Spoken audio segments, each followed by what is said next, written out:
guys! Welcome back to my channel. So, this is Wanderlust. Kumusta naman ang bati sa I hope na lahat ay nasa mabuting kalagayan. So, medyo matagal-tagal tayo and I'm back again. So, ngayon meron tayong imumukbang. Kakain tayo ngayon ng mga I will just try yung mga exotic na pagkain dito sa Thailand. Yung mga bags nga, yung palaka. Kasi, pumunta kami ng market kanina. Meron akong nadaanan na nagtitinda. So, let's try this one.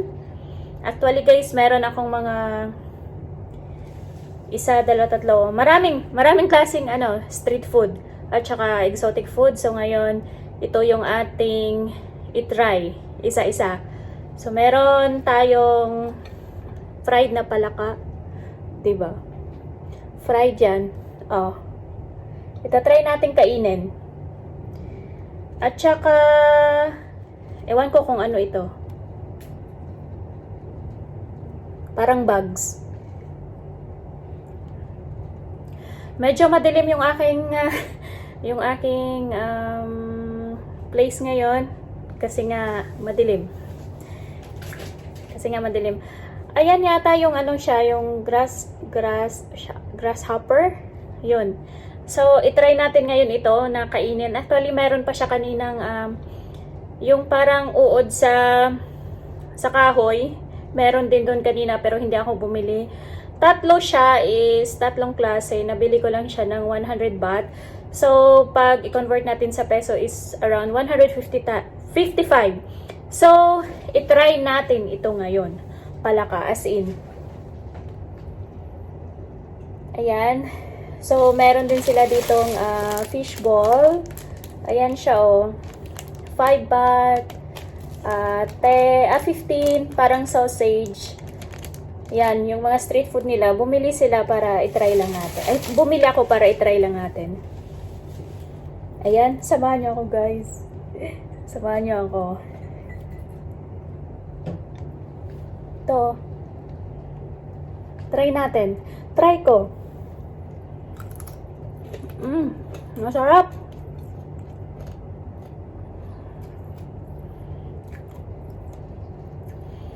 Talagang, siya, crispy na crispy. Pag kinain mo siya, malinamnam. At saka, parang dilis. Parang dilis. Diba? Crispy. Masarap yung pagkatimpla nila. Parang, maalat-alat. Yung malilit na palaka. First time ko ito guys na matikman. Talagang ito yung pangarap ko na matikman. Yung mga exotic na mga pagkain. So talagang pagkakita ko kanina, talagang bumili ako para talagang itry natin kung ano yung lasa. Ayan, palaka. Sarap. Kasi siya, crispy, kaya hindi mo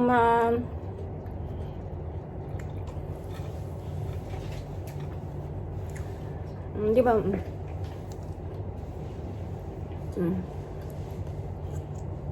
Meron pang laman.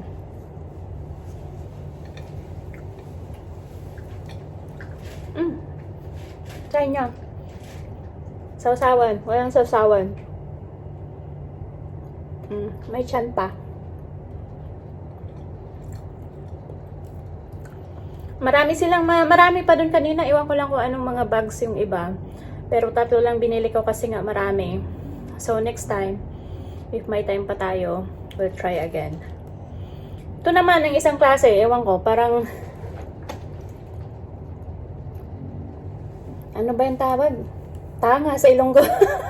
Hindi, parang bags. Parang klase ng bags. Oh, parang langaw na malaki. Pero masarap yung nila. Masarap yung fry nila. Cricket daw, cricket.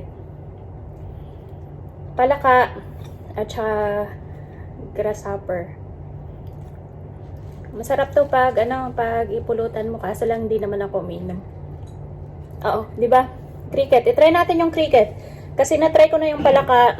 Na-try ko na din yung grasshopper. So, ito naman. Pero, masarap siya. Para siyang dilis. Parang danggit. Parang danggit na pinirito kasi nga talagang ano siya, talagang crispy. Ito. Cricket daw to, cricket. Ang sarap din.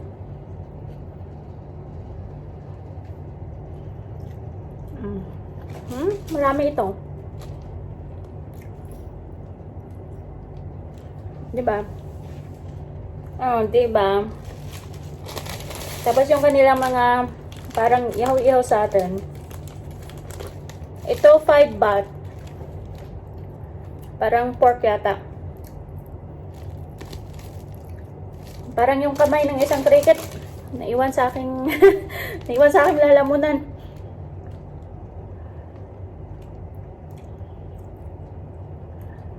Masarap din. Manamis-namis. So ito guys, ito yung ating mga gusto lang nating matikman. Yung mga exotic na mga pagkain dito. So next time, try din natin yung iba. So thank you so much guys for watching. See you on the next one. Bye! See you soon. Manamis-namis. Tara, nahulog pa yung isang cricket sa baba. Nahulog pa yung isang cricket sa baba. Ayan, parang sausage. Ito naman is 15 baht. Alat. Binili ko lang para i-try. So, ito naman yung parang fishball nila. Super anghang. Ang alat ng sausage na yun.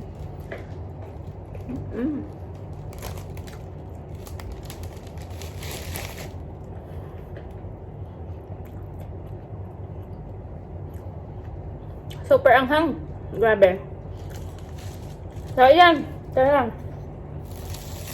At least na-try na natin. So, yung palaka is masarap. Parang dilis. Grasshopper. Palaka. Try natin yun. Try natin ulit yung palaka. Pili tayo ng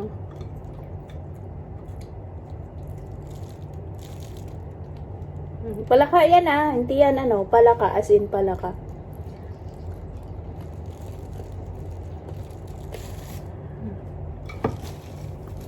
Ang harap. Ayun. Thank you so much. Bye. See you on the next one. God bless everyone. Palagi kong sinasabi na whatever you are doing in life, just make sure na it will make you happy. Thank you so much, bye guys. See you on the next one. See you on the next video. Bye.